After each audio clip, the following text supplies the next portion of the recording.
नमस्कार साथियों, मैं अवनीश कुमार आप सभी का आपके अपने YouTube चैनल तैयारीपुर में स्वागत करता हूं।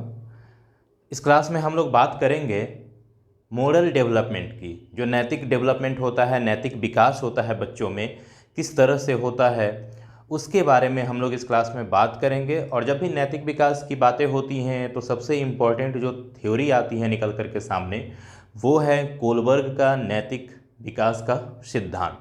तो हम लोग इस क्लास में बात करेंगे कोलबर्ग ने जो सिद्धांत दिया है उसमें उन्होंने क्या कहा है उसके बारे में बात करेंगे। किस तरह से स्टेजेज हैं, किस तरह से लेवल उन्होंने बनाए हैं और कैसे क्रमागत तरीके से जो नैतिक विकास होता है उसको उन्होंने बताया है, वही हम लोग इस क्लास में डिस्कस करेंगे, बात करेंगे। हम लोग बात करेंगे नैतिक विकास का, ठीक है, मोरल डेवलपमेंट। ठीक है, जब मोरल डेवलपमेंट की बात होती है तो इसमें देखिए दो तीन थ्योरीज हैं, जिसमें दो थ्योरी बहुत ही इंपॉर्टेंट है। पहला तो जीन पियाजे का। जीन पियाजे साहब ने कॉग्निटिव डेवलपमेंट पे भी काम किया था और जीन पियाजे साहब ने मोरल डेवलपमेंट पे भी काम किया है, ठीक है। और जो मेन काम है, जो आप जानते हैं, वो काम किनका है? लॉरेंज कोलबर्ग का, ठीक है।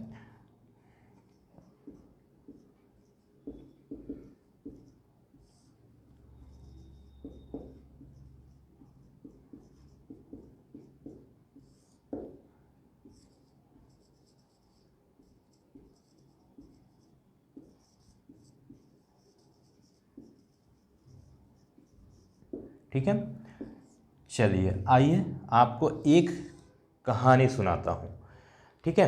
देखिए लॉरेंज कोलबर्ग ने जो अपने सिद्धांत दिए, उन्होंने क्या करा, कुछ बच्चों को लिया और उनसे कुछ कहानी के आधार पे वो जानने की कोशिश करते थे कि बच्चे का जो मोरल डेवलपमेंट है वो किस लेवल का है, बच्चे का जो मोरालिटी है उसके बारे में बच्चा क्या कहता है, किस तरह के वो आइडियाज़ डेवलप किए हुआ है, या मोरालिटी को किस तरह से समझता है, किस वे में जानता है, ठीक है। मोरालिटी को क्या वो खुद से समझने की कोशिश करता है या कुछ उसको मिलता है, भौतिक कह सकते हैं वस्तुएं, उसके आधार पे सीखता है, या सोशल जो नॉर्म्स है उसके आधार पे सीखता है, या पर्सनल नॉर्म्स के आधार पे सीखता है।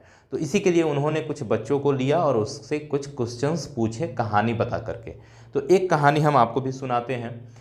एक ये चूँकि कहाँ के हैं, ये अमेरिका के हैं, ठीक है, अमेरिकन साइकोलॉजिस्ट है, ठीक है। देखिए अमेरिका में एक उन्होंने कहानी बनाया और उसके आधार पे वो टेस्ट करते थे, पूछते थे बच्चों से सवाल। तो कहानी ये है कि एक व्यक्ति है जिसका नाम है हिंज, ठीक है। और हिंज की वाइफ को एक बहुत ही कह सकते हैं कि सीवियर क्या हो जाता है, कैंसर हो जाता है। और चूँकि इतना अमीर नहीं होता कि वो क्या करे, मेडिसिन खरीद सके और उसका इलाज करा सके। अब देखिए क्या हुआ कि उसने जा कर के डॉक्टर से दिखलाया, तो डॉक्टर ने कहा कि एक पार्टिकुलर जो दवा है जो रेडियम से बना हुआ था, वो किसी एक जो फार्मासिस्ट होते हैं उसके पास है, उसने उसको डेवलप करा है, खुद से बनाया है। अब डॉक्टर ने तो कह दिया कि जा कर के दवा वहाँ से लेना है। अब ये जाते हैं उसके पास, तो वो बोलते हैं कि मुझे आप वो दवा दे दीजिए, मेरी वाइफ अदरवाइज मर जाएगी अगर उसे दवा नहीं मिला तो। और वो बोलता है कि नहीं, ये दवा मैंने बनाया है तो मैं इससे नफ़ा कमाऊंगा, मैं इससे बहुत ज़्यादा पैसा कमाना चाहता हूँ, ठीक है। तो वो क्या करते हैं कि जो दवा का दाम होता है, मान लीजिए $200 दवा का दाम था जो आता कॉस्ट, वो क्या किया, 10 गुना बढ़ा दिया, मतलब $2000 उसने क्या करा, उसका दाम रखा। हिंज ने क्या किया, लोगों से मिला, हेल्प मांगा, इसको क्या मिला, $1000 मिल गए, मतलब $1000 इसको मिल गया। और ले करके गया उसके पास फिर से कि आप $1000 लीजिए और मुझे आप दवा दे दीजिए, जो बाकी पैसे हैं वो आपको बाद में मैं दे दूंगा आपको। लेकिन फिर भी जो फार्मासिस्ट था वो दवा देने से इनकार कर दिया, नहीं दिया। वैसे कंडीशन में क्या हुआ कि रात को क्योंकि हिंज को क्या करना था, अपने वाइफ को बचाना भी था। हिंज ने क्या करा, जा करके रात को ताला तोड़ करके चोरी कर लिया, वो दवा ला करके अपने वाइफ को खिलाया दिया। ठीक है, तो ये कहानी थी हिंज के लाइफ से रिलेटेड। ठीक है, अब इसी कहानी के आधार पे हम लोग इनके थ्योरी को पढ़ेंगे, थ्योरी को समझने की कोशिश करेंगे, क्योंकि क्वेश्चंस यहाँ से भी आते हैं कि हिंज का जो एक्टिविटी था, हिंज ने जो काम किया दवा चोरी करने का या रिक्वेस्ट करने का, या फिर अगर चोरी नहीं करता तो क्या हो जाता, तो इसी से रिलेटेड क्वेश्चंस भी एग्जाम में आते हैं कि वो मोरालिटी के किस लेवल की बातें हो रही हैं, और इस तरह से एग्जाम में क्वेश्चंस आते हैं। अब आइए हम लोग थ्योरी पे आते हैं। कोलबर्ग की थ्योरी में 2-3 बातें जो कही गई हैं उस पे ध्यान केंद्रित करता हूँ।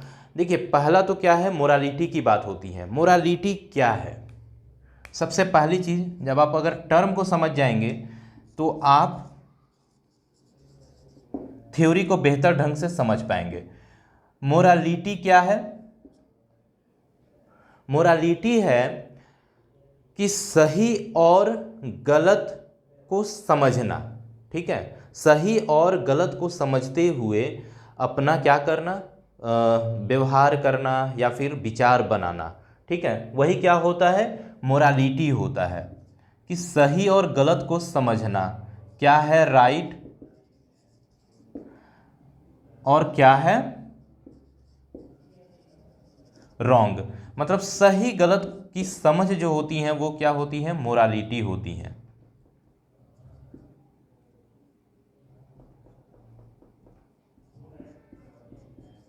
ठीक है, सही एवं गलत को समझना या उसकी जो समझ होती है वही क्या होती है, मोरालिटी होती है। इसकी अंडरस्टैंडिंग आप में है तो इसी को क्या बोलते हैं, मोरालिटी।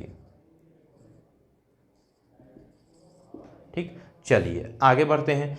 अगला जो इन्होंने अपने थ्योरी में कॉन्सेप्ट दिया वो क्या था, मोरल डिलेमा। ठीक है, अब देखिए मोरल डिलेमा क्या होता है। मोरल डिलेमा क्या होता है या डायलेमा क्या होता है, जिसको आप लोग नैतिक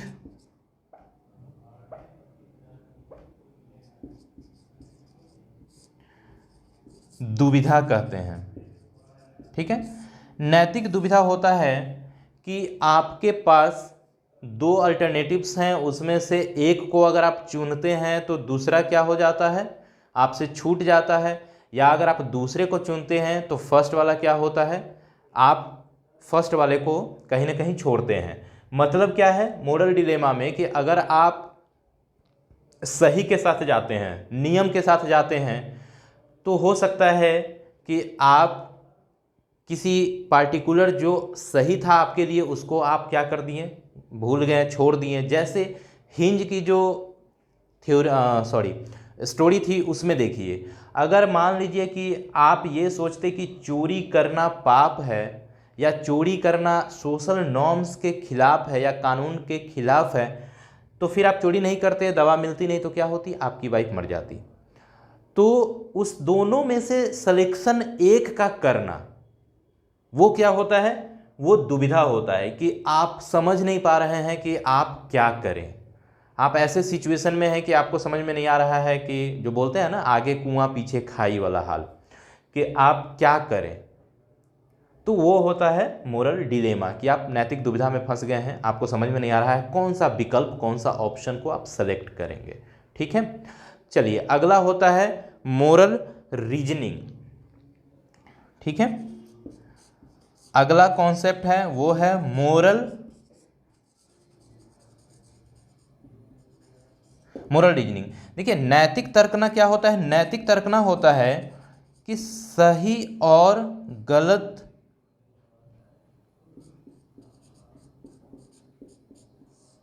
नैतिक तर्कना में होता है कि आप सही और गलत के बारे में आप डिसीजन ले रहे हैं। मतलब ये एक प्रक्रिया हो गई। ठीक है, ये एक क्या है, प्रोसेस हो गया कि आप सही गलत में से सिलेक्शन कर रहे हैं। ठीक है, तो ये प्रक्रिया है किसका, सिलेक्शन का।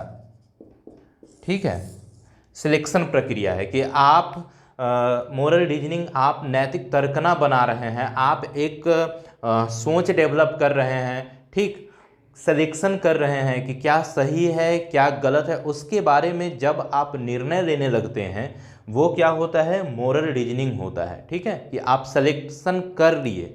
यहाँ तक क्या था, दुविधा था यहाँ, लेकिन क्या किए, यहाँ पे आप रीजनिंग लगा करके आपने सिलेक्शन कर लिया किसी एक अल्टरनेटिव्स का। ठीक है, तो ये कॉन्सेप्ट आपको समझ में आया।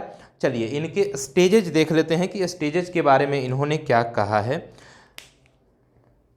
इन्होंने मोरल डेवलपमेंट के 3 लेवल की बात कहा है। इन्होंने 3 लेवल के भी इन्होंने क्या किए हैं, 2-2 सब स्टेजेज बनाए हैं। ठीक है, तो 3 लेवल के 2-2 सब स्टेजेज हो गए, तो कितने टोटल स्टेजेज हो गए, 6 स्टेजेज। और 6 स्टेजेज को फॉलो करते हुए ही एक बच्चे में मोरल डेवलपमेंट होता है।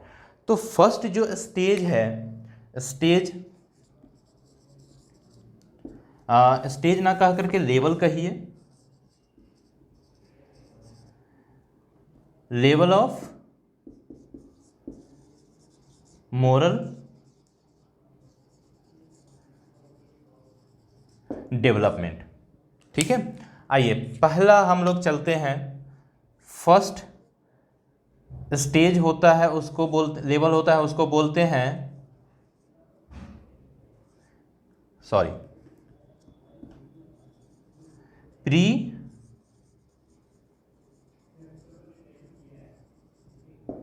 Conventional level. ये इसका एज देख लीजिए, किस एज तक के बच्चे इस स्टेज में आते हैं। तो इसमें जनरली देखिए कहा जाता है कि 9-10 साल तक के बच्चे आते हैं, लेकिन अगर इसको और स्पेसिफाइड आप कर देंगे, स्पेसिफाई करेंगे, तो क्या होगा, 4 साल से लेकर के 10 साल तक के बच्चे इस स्टेज में आते हैं, इस लेवल में आते हैं। 4 साल क्यों, क्योंकि देखिए 4 साल से पहले का जो बच्चा होता है, 3 से 4 साल के जो बच्चे होते हैं, उसमें मोरल डेवलपमेंट नहीं होता है। ठीक है, उसमें नैतिक कह सकते हैं कि विकास नहीं हुआ रहता है, शुरू यहीं से 3-4 साल से ही शुरू होता है। ठीक है, इसलिए 4 साल रखें। इसको बोलते हैं पूर्व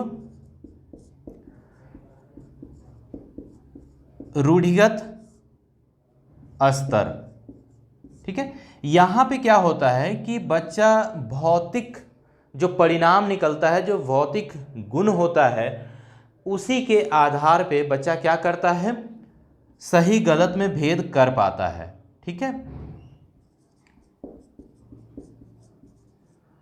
भौतिक गुण या भौतिक परिणाम के आधार पे। ठीक है,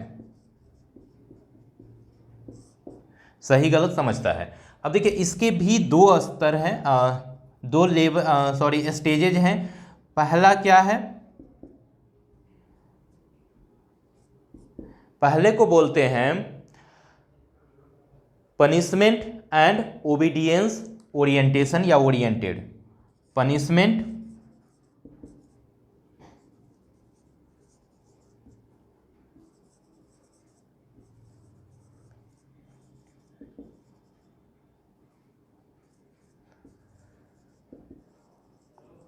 ओरिएंटेशन। अब देखिए इसको हिंदी में क्या लिखेंगे, दंड एवं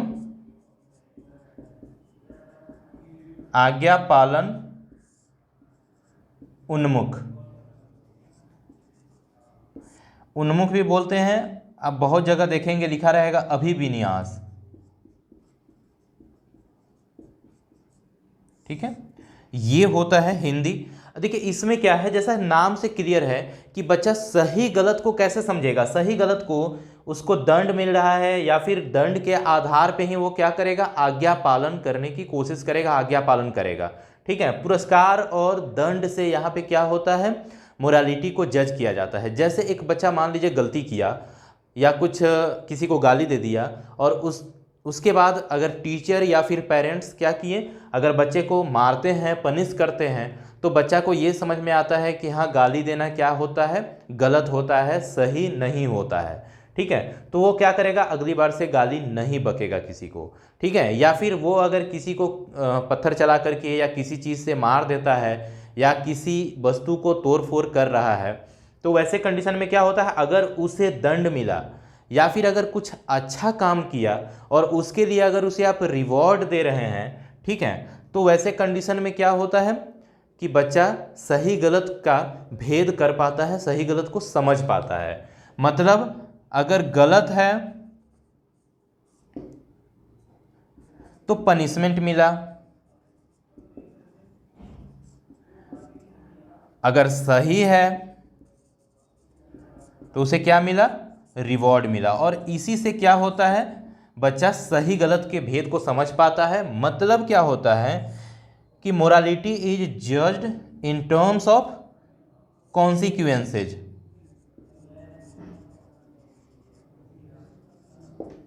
आप कॉन्सिक्वेंसेज के आधार पे ही क्या कर रहे हैं, आप मोरालिटी को जज कर रहे हैं, आप समझ रहे हैं सही क्या है गलत क्या है। तो इस अवस्था की बातें हुई। चलिए अगले स्टेज की तरफ चलते हैं। अगली अवस्था जिसको बोलते हैं हम लोग हेडोनिस्टिक और इंस्ट्रूमेंटल ओरिएंटेशन, ठीक है। फर्स्ट तो ये हो गया आपका पनिशमेंट एंड ओबीडियंस ओरिएंटेशन। अगला चलते हैं इसमें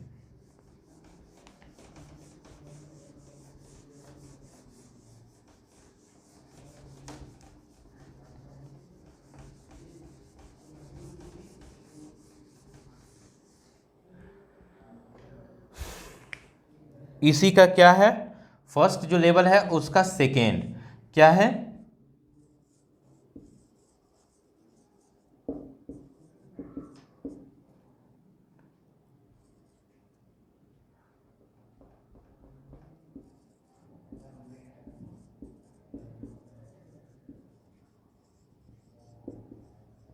इंस्ट्रूमेंटल क्या है,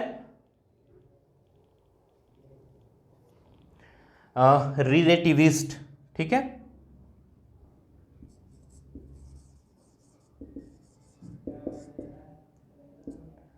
जिसको बोलते हैं, ठीक है, हेडोनिस्टिक का हिंदी क्या होता है, हेडोनिस्टिक का हिंदी होता है अनारी सुखवादी, ठीक है। अनारी इसलिए कि आपके पास ज्ञान की कमी है, ठीक है। अनारी सुखवादी या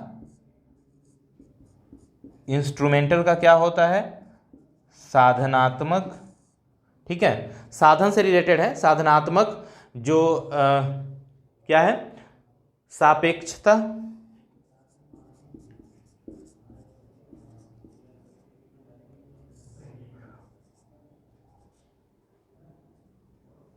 उन्मुख या फिर अभिविन्यास, ठीक है, उन्मुख। अब देखिए इसमें क्या होता है, इस स्टेज में क्या होता है, इसमें क्या होगा कि बच्चा जो होगा वो चीज़ों को कैसे समझेगा, तो वो एक तरह से इसमें क्या होता है, ईगो सेंट्रिक गुण आ जाता है बच्चे में। बच्चा क्या करेगा कि अगर आप उसके साथ सही कर रहे हैं वो आपके साथ भी सही करेगा, अगर आप उसके साथ कुछ गलत कर रहे हैं तो वो भी क्या करेगा, गलत करेगा। जैसे आप छोटे बच्चे को अगर मान लीजिए कि बच्चा 7-8 साल का है, आप उसे अगर एक थप्पड़ मारते हैं तो वो भी आपको एक थप्पड़ मारता है, चाहे आप कोई भी हो, ठीक है। या फिर अगर आप उसके किसी भी सामान को लेकर के अगर पटक देते हैं, उसके सामान को क्षति पहुंचाएंगे, तो वो भी क्या करेगा, आपको आपका सामान लेकर के वो भी उसको तोड़ फोड़ करने की कोशिश करेगा, उसको पटक देगा, फेंक देगा, ठीक है। कहीं ना कहीं ये जो स्टेज होता है ये होता है टीट फॉर टैट वाला स्टेज, ठीक है, कि आप उसके साथ कैसा कर रहे हैं, टीट फॉर टैट, आप उसके साथ कैसा कर रहे हैं उसी पे क्या करेगा, ये भी आपके साथ उसी तरह का बिहेव करेगा। अगर आप इसके साथ बेहतर ढंग से पेश आते हैं, आप सही ढंग से पेश आते हैं, आप इसको बताते हैं क्या सही है क्या गलत है, तो ये भी क्या करता है, उसी के अकॉर्डिंग बिहेव करता है, ठीक है। क्या होता है इसमें कि समान के रूप में आप उसके साथ किस तरह से पेश आ रहे हैं उसके रूप में क्या होता है, ये मोरालिटी को जज करता है। साथ ही साथ इसमें क्या होता है, चूंकि क्या है ये अनारी है लेकिन ये चाहता क्या है, सुख चाहता है, खुशी चाहता है। तो आप अगर इसके साथ कुछ ऐसा करते हैं जिससे कि इसको खुशी मिलती है या इसको जिस चीज़ से खुशी मिलेगी उसी को क्या मानेगा, ये सही मानेगा, उसी के अकॉर्डिंग आगे भी क्या करेगा, फर्दर बिहेव करने की कोशिश करेगा उसी ढंग से ये लोगों से पेश भी आएगा। ठीक है, तो यहाँ तक क्लियर हो गया, इस स्टेज की बातें हो गई। चलते हैं अगले लेवल की। अगला लेवल जो है आपका हाँ, अगला लेवल है वो है कन्वेंशनल लेवल। अब देखिए, कन्वेंशनल लेवल के भी क्या हैं, 2 सब स्टेजेज हैं। ठीक है, और कन्वेंशनल लेवल जो होता है वो किस पे आधारित होता है, वहाँ मोरालिटी को कैसे जज किया जाता है। तो कन्वेंशनल लेवल पर मोरालिटी को जज की जाती हैं सोशल नॉर्म्स और सोसाइटी के अकॉर्डिंग। ठीक है, अगर आप सोशल बनना चाहते हैं या सोसाइटी में रहना चाहते हैं तो आप सोसाइटी के अकॉर्डिंग ही क्या करते हैं, बिहेव करते हैं, उसी के अनुसार क्या करते हैं, आप मोरालिटी को जज करते हैं। दूसरा होता है कॉन्वेंशनल। कॉन्वेंशनल लेवल ये होता है 10 से 13 से 14 साल का होता है, जो एडोलेसेंस का स्टार्टिंग होता है, अर्ली एडोलेसेंस तक का ये स्टेज ये होता है। ठीक है, चलिए इसको बोलते हैं रूढ़िगत अवस्था।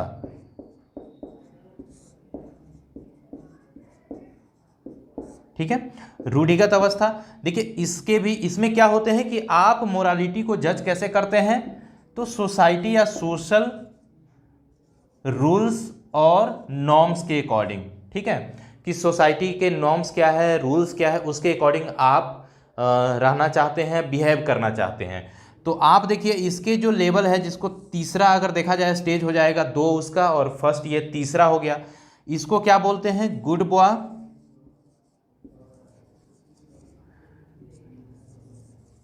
Good girl orientation. ठीक है, अच्छा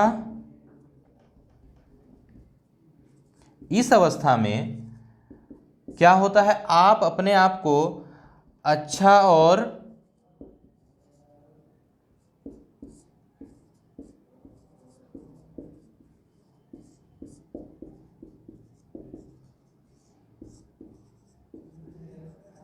आप ऐसा बिहेव करना चाहते हैं जिससे कि सोसाइटी आपको अच्छा कहे। मतलब आप आत्मसम्मान, आप सेल्फ रेस्पेक्ट, आप प्रशंसा, आप उसके लिए क्या करते हैं, एक्टिविटी करते हैं, बिहेव करते हैं, और उसी के आधार पे क्या होता है, आप सही गलत को समझते हैं। ठीक है, अगर आप कुछ काम किए और उससे लोग ये कहते हैं कि ये बहुत अच्छा लड़का है या ये बहुत अच्छी लड़की है, इस ढंग से काम करती है या इस ढंग से इसका बिहेवियर इस ढंग का है, तो उसके आधार पे क्या होता है, आपको जज किया गया।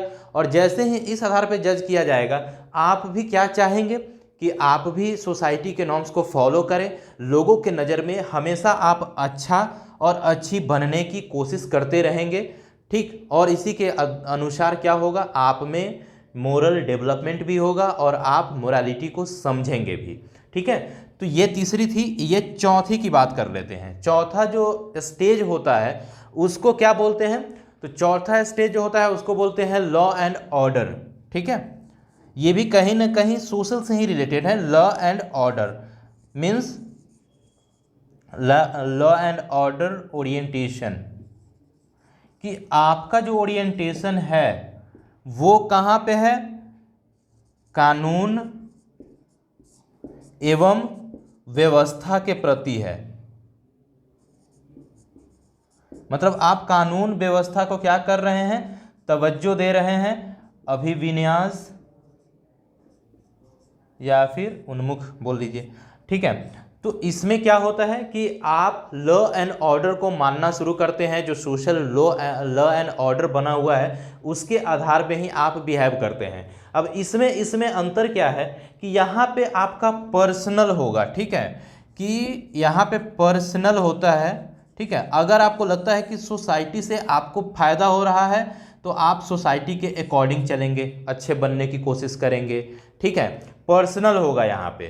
ठीक, यहाँ पे क्या होता है कि आपका पर्सनल नहीं होता। आप यहाँ पे सोसाइटी के नॉर्म्स जो होंगे, जो नॉर्म्स के बाद जो यहाँ पे कस्टम है, जो यहाँ पे प्रथाएं हैं, जो भी यहाँ पे कह सकते हैं कि जो भी समाज के जो भी मानदंड होते हैं, आप उसके अकॉर्डिंग क्या करते हैं, बिहेव करने की कोशिश करते हैं और मोरालिटी को आप जज उसी रेस्पेक्ट में भी करते हैं। आप क्या करते हैं, जो समाज ने बना दिया आप उसी को फॉलो करते हैं, ठीक है, आप उसके अगेंस्ट कभी नहीं जाते। लेकिन यहाँ पे क्या होता है कि आपको लगता है कि नहीं वायलेशन हो सकता है, आपका पर्सनल कुछ हित उससे जुड़ा हुआ है, तो आप क्या करेंगे, आप इससे बियॉन्ड भी कभी कभी चले जाते हैं, ठीक है। जैसे आपने देखा होगा, आप ये सुनते भी होंगे कि किसी ने नहीं देखा तो चोरी करना सही है, कोई दिक्कत नहीं है। बहुत लोग ऐसा बोलते हैं, ठीक है, किसी ने देखा नहीं तो चलिए चोर नहीं हूँ, पकड़ा जाऊंगा तब चोर कहलाऊंगा, ठीक है। तो यहाँ पे क्या हुआ कि आपको अगर किसी चीज़ की ज़रूरत है तो आप मान लीजिए ले लिए, लेकिन आप ये चाहते हैं कि चूंकि आपको पता है कि चोरी करना क्या है, गलत है, और चोरी करना गलत है, लेकिन आप इससे अलग जा रहे हैं, क्यों, क्योंकि आपकी पर्सनल नीड है इससे, ठीक है। तो पर्सनल नीड इसमें क्या है, जुड़ी हुई है, ठीक है। और इसी के साथ क्या करते हैं आप, अच्छे और बुरे को फर्क महसूस करते हैं, समझने की कोशिश करते हैं। तो ये हो गया। आगे चलते हैं, आगे देखते हैं। अगला जो है वो है आपका पोस्ट कॉन्वेंशनल, जिसको उत्तर रूढ़िगत अवस्था भी बोलते हैं। उसमें क्या होता है कि उसमें आपका ह्यूमन राइट जुड़ जाता है, ठीक है। सोसाइटी के नॉर्म्स बने हैं, ठीक है, सोशल नॉर्म्स भी हैं, आप उसके अकॉर्डिंग भी आपको करने हैं बिहेव, लेकिन वहाँ क्या होता है, एक्सेप्शन जुड़ जाता है। आप बियॉन्ड जा सकते हैं अगर किसी की ह्यूमन राइट से जुड़ी हुई मैटर आ गई, मामला आ गई तो, ठीक है। जैसे मान लीजिए कि जान बचानी है किसी की, ठीक है, तो किसी की जान बचानी है तो आप क्या कर सकते हैं, कानून के जो या समाज के जो नॉर्म्स है उसके अलग, उससे बियॉन्ड आप क्या कर सकते हैं, उससे परे भी, आप कानून के परे भी जा सकते हैं, ठीक है। आइए देखते हैं थर्ड लेवल क्या है, post conventional.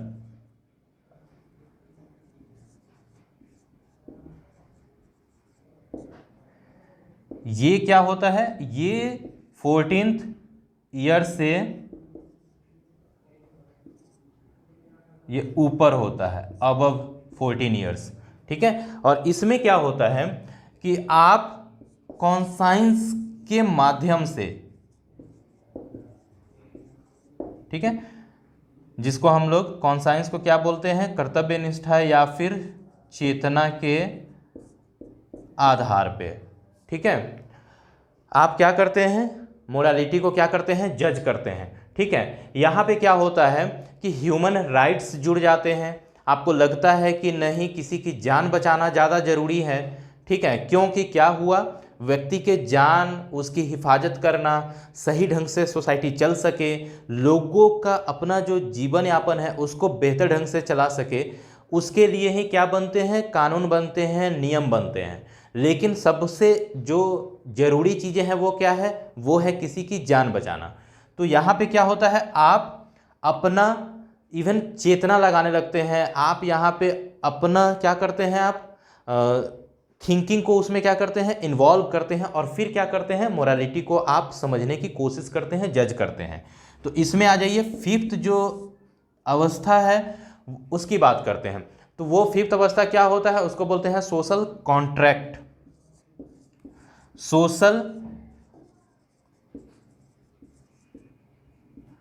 Social contract and legalistic oriented,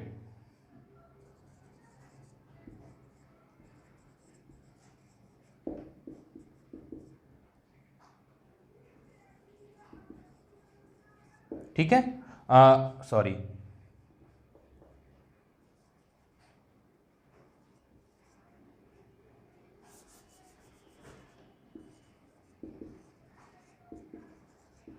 ठीक है। इसको देख लीजिए, इसको बोलते हैं हिंदी में सामाजिक अनुबंध अभिविन्यास।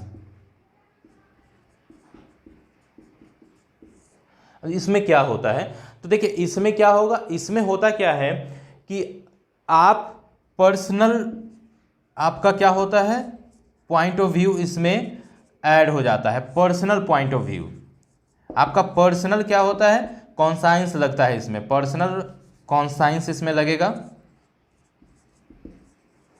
कि आपको लगता है कि आपके किसी अपने का जान बचाना है तो आप क्या कर सकते हैं, उसके लिए कानून के बियॉन्ड जा सकते हैं। ह्यूमन राइट्स का अगर वायलेशन हो रहा है तो आप उस जो ये बने हुए हैं आपके कॉन्ट्रैक्ट, आप उससे भी परे क्या हो सकता है, जा सकते हैं। ठीक है, अब देखिए यहाँ पे छठा में क्या है, तो छठा में कॉन्साइंस के ही आधार पे है, लेकिन वो कॉन्साइंस क्या हो जाएगा, वो हो जाएगा जो सबके लिए होगा, जो सब सोचते हैं, यूनिवर्सल लेवल पे होगा। यहाँ पे क्या होता है, पर्सनल, और वो क्या होता है, यूनिवर्सल होता है, जिसको क्या बोलते हैं, यूनिवर्सल इथिकल।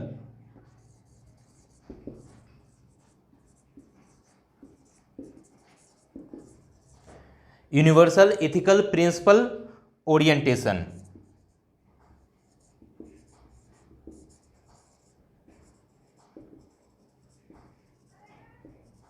ठीक है, चलिए अब देखते हैं इसको हिंदी में क्या बोलते हैं, यूनिवर्सल का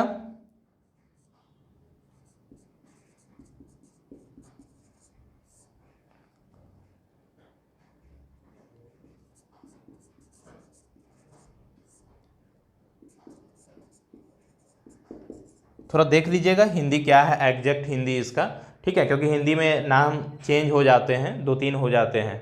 ठीक है, तो ये क्या है, यूनिवर्सल लेवल पे जब आप क्या करते हैं, देखते हैं ह्यूमन राइट्स को, कि जैसे मान लीजिए कि आपके अपने थे तो आप यहाँ पे आए, किस पे, सोशल कॉन्ट्रैक्ट पे, कि आप उससे बियॉन्ड जा रहे हैं। लेकिन आप अगर आपको लगता है कि नहीं, जैसे मान लीजिए कि किसी अपने की जान बचानी है तो आपने चोरी जाके कर ली और दवा लेकर के आ गए। लेकिन अगर आपको लगता है कि नहीं, किसी की भी जान बचानी जरूरी है, जान का ज़्यादा मोल है, तो आप क्या करते हैं, उसके लिए आप जा कर के कानून से ऊपर उठ रहे हैं। ठीक, और अपना जो आपका एक तरह से कह सकते हैं कि जो थिंकिंग है उसको आप बेहतर करने की उसको आप क्या कर रहे हैं, सोसाइटी के अकॉर्डिंग, जो सोसाइटी के जितने लोग हैं वो भी ये मानते हैं कि नहीं, ह्यूमन राइट्स ही सर्वोपरि है, और उसके अकॉर्डिंग आप क्या कर रहे हैं, जा करके अगर कोई काम कर रहे हैं तो वो किसके अंतर्गत आएगा, वो यूनिवर्सल इथिकल प्रिंसिपल के अंतर्गत आता है। और फिर यहाँ पे क्या होगा, मोरालिटी को आप किसके रेस्पेक्ट में समझते हैं, यूनिवर्सल के रेस्पेक्ट में आप मोरालिटी को क्या कर रहे हैं, जज कर रहे हैं, मोरालिटी को जज कर रहे हैं इसके अनुसार, सिर्फ अपना नहीं लग रहा है, सबका लग रहा है। ठीक है, कॉन्साइंस। तो चलिए यहाँ तक आपने देखा, स्टेजेस की बातें हुई। अब इसको एग्जाम्पल जो स्टोरी था उससे कैसे कोरिलेट करते हैं, कि हिंज को क्या लगा कि हिंज ने जा कर के चोरी किया। अब एक अगर मान लीजिए बच्चे से पूछा जाए कि हिंज ने चोरी किया, क्या वो सही था, ठीक है, अपने वाइफ को बचाने के लिए उसने चोरी किया, तो क्या वो सही था। तो एक क्या होगा, जो बच्चा पोस्ट कॉन्वेंशनल पे होगा वो उसको क्या देखेगा कि अगर हिंज ने चोरी किया, अगर उसे पुलिस पकड़ के ले जाती है तो बच्चा क्या करेगा, जो प्री कॉन्वेंशनल लेवल के बच्चे होंगे वो ये समझेंगे कि चूंकि चोरी करने से उसको क्या हुआ, सज़ा मिला, वो जेल चला गया, या पुलिस ने उसको पकड़ लिया, उसको मारा या उसको फाइन लगाया, वो क्या था, गलत था। क्यों, क्योंकि उसको पनिशमेंट मिला। और बच्चे फर्स्ट लेवल में क्या होते हैं, परिणाम के आधार पे ही जानते हैं। ठीक, अब देखिए हिंज ने चोरी करी, किस लिए चोरी करी, तो उसकी वाइफ की तबीयत खराब थी, उसकी वाइफ को, अपने वाइफ को बचाना था, इसीलिए चोरी किया। लेकिन जब कॉन्वेंशनल लेवल का एक बच्चा से अगर आप पूछेंगे, जो 12 साल 13 साल का बच्चा है, उससे अगर आप पूछते हैं तो वो क्या जवाब दे रहा है, वो जवाब ये दे रहा है कि चोरी करना चूँकि सामाजिक नियम के विरुद्ध है, इसीलिए अगर हिंज ने, चाहे वो किसी भी पर्पस से चोरी किया हो, वो क्या है, गलत है, क्योंकि समाज किसी को इजाज़त नहीं देती चोरी करने की। ठीक है, तो वो बच्चा किस लेवल पे है जो ये कहता है कि चोरी करना गलत है क्योंकि समाज इसकी इजाज़त नहीं देती, तो वो बच्चा किस पे होगा? कन्वेंशनल लेवल पे होगा, दोनों लेवल पे होगा। ठीक है, अब आइए बात करते हैं पोस्ट कन्वेंशनल लेवल की। तो देखिए, जो ये बहुत कहा जाता है कि बहुत ऐसे लोग हैं जो इस लेवल तक पहुंच ही नहीं पाते, कन्वेंशनल लेवल तक। ठीक है, पोस्ट कन्वेंशनल में भी खास करके यूनिवर्सल इथिकल प्रिंसिपल तक सब लोग पहुंच नहीं पाते। ठीक है, तो देखिए यहाँ पे अगर देखा जाए कि हिंज चूँकि अपने वाइफ को बचाने के लिए, लाइफ को सेव करने के लिए, और जो लाइफ सेविंग होती है वो सबसे ज़्यादा क्या होता है? इम्पोर्टेंट होता है। इसीलिए क्या था? चोरी करना सही था, गलत नहीं था। वो यहाँ के बच्चे कहेंगे कि मान लीजिए कि उसे अपनी वाइफ को बचाना था, इसीलिए चोरी करना चाहिए, क्योंकि जान ज़्यादा कीमती है। ठीक है, ये वो पनिशमेंट होगा, कुछ दिन रहेगा जेल, फिर चला आएगा। तो यहाँ के बच्चे कहेंगे। लेकिन अगर इस लेवल के जो बच्चे होंगे वो क्या कहेंगे कि सिर्फ अपने ही वाइफ के लिए जाकर के चोरी करना, जान बचाना, यहाँ तक तो इस यहाँ के बच्चे बोले। लेकिन यहाँ वाले क्या बोलेंगे कि अगर किसी की भी होती वाइफ या किसी भी व्यक्ति की जान बचानी हो तो आप चोरी कर सकते हैं, या आप जा कर के किसी से ज़बरदस्ती कर सकते हैं, आप ले सकते हैं दवा। ठीक है, या फिर आप रूल ब्रेक कर सकते हैं। जैसे मान लीजिए किसी का एक्सीडेंट हो गया रोड पे, ठीक है, और लाल बत्ती जल रही है, तो आप लाल बत्ती ग्रीन होने का इंतजार करेंगे या उस व्यक्ति को जा करके आप आगे बढ़ करके उसको उठाने की कोशिश करेंगे? तो वो यहाँ के होते हैं जो ये मानते हैं कि नहीं, पहले व्यक्ति को बचाना जरूरी है, कानून बाद में है। ठीक है, तो यहाँ तक क्या हो गया? आपने देखा हिंज के जो एग्जाम्पल थे उससे कोरिलेट करके। अगला हम लोग चलते हैं, क्या इसका आलोचना है इस सिद्धांत का। ठीक है, क्वेश्चंस आलोचना से भी पूछे जाते हैं। ठीक है, तो आलोचना में सबसे पहला आलोचना ये है कि हिंज ने जो भी सब्जेक्ट लिया, क्योंकि स्टडी जब भी आप करते हैं किसी न किसी सब्जेक्ट पे, मतलब ग्रुप पे आप करते हैं, तो हिंज ने जो सब्जेक्ट लिया उसमें सारे के सारे क्या थे? बॉयज थे। ठीक है, वो भी 16 साल तक के थे, लड़के थे। अब इसका मतलब हुआ कि कहीं ना कहीं इस पे क्या लगेगा आरोप कि आप जेंडर बायस्ड थे, आपने सिर्फ और सिर्फ लड़कों को ही सब्जेक्ट बनाया और उसी पे आपने अपना क्या किया है? स्टडी किया और उसी को जनरलाइज कर दिया आपने। ठीक है, तो क्या आप पे आरोप लगेगा कि आप जेंडर बायस्ड हैं। और ये आरोप किसने लगाया है? तो आपको याद रखना है, जो साइकोलॉजिस्ट थी उनका नाम था कैरल गिलिगन। ठीक है, ये आपको याद रखना है, एग्जाम यहाँ से क्वेश्चन आते हैं कि जो क्रिटिसिज्म थी, ठीक है, उसमें पहला तो जेंडर बायस्ड है, जेंडर बायस्ड है। और ये आरोप किसने लगाया है? तो ये लगाई है कैरोल गिलिगन ने।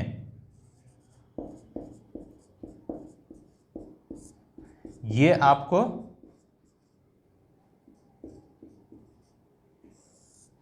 याद रखना है। ठीक है, इन्होंने कहा कि आपकी जो भी स्टडी थी उस स्टडी में सिर्फ और सिर्फ लड़के थे।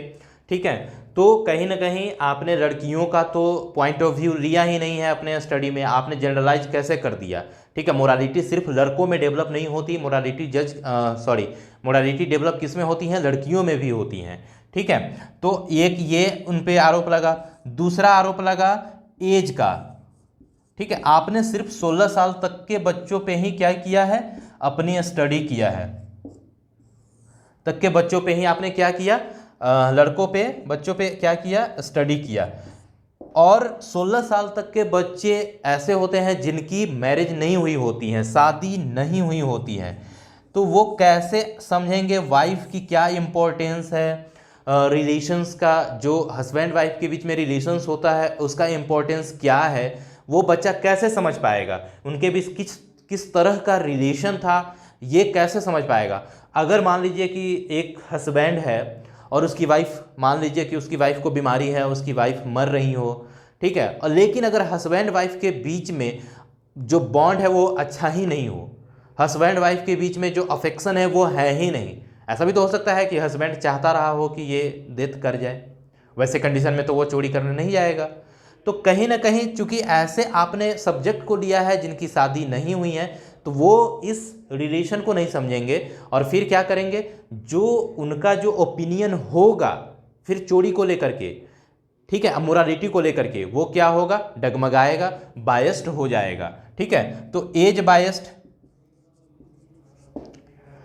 तीसरा क्या है, कल्चर बायस्ड, कि आपने क्या किया, एक कल्चर के बच्चों पे ही स्टडी किया है, किसी पार्टिकुलर आपने स्टेट के बच्चे को उठाया और उसी पे आपने क्या किया है, स्टडी करा है और फिर आपने क्या किया, उसको जनरलाइज कर दिया। ठीक है, तो ये क्या है, कल्चरल बायस्ड है। एक कल्चर में हो सकता है कि अलग सोशल नॉर्म्स हो, दूसरे कल्चर में हो सकता है कि सोशल नॉर्म्स अलग हो, तो ये आरोप उन पे लगा है। ठीक है, उसके बाद आरोप लगा है कि देखिए ये चूंकि सिर्फ और सिर्फ थिंकिंग बेस है, आप उससे पूछ रहे हैं, ये बिहेवियर बेस नहीं है। ठीक है, सिचुएशन आपने ऐसा क्रिएट कभी नहीं किया बच्चे के सामने, मतलब कि ये क्या है, ये एक तरह से हाइपोथेटिकल और काल्पनिक है। जो स्टडी है वो क्या है, काल्पनिक स्टडी है। मतलब ये आरोप उन पे लगे हैं। ठीक है,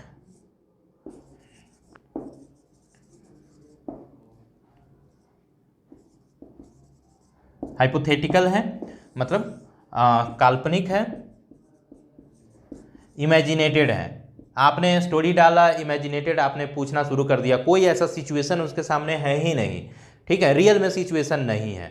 ठीक, तो हो सकता है कि जो उसका ओपिनियन होगा वो अलग होगा। आपसे भी अगर देखिए, रियल लाइफ सिचुएशन और एक इमेजिनेटेड सिचुएशन में बहुत फर्क होता है, वही यहाँ पे भी बताया गया था कि ठीक है, काल्पनिक स्टडी है, रियल लाइफ से जोड़ करके इसको नहीं देखा गया है, नहीं है। आपने तो कहानी प्रेजेंट किया, उसके आधार पे बच्चों का मोरालिटी जज किया है।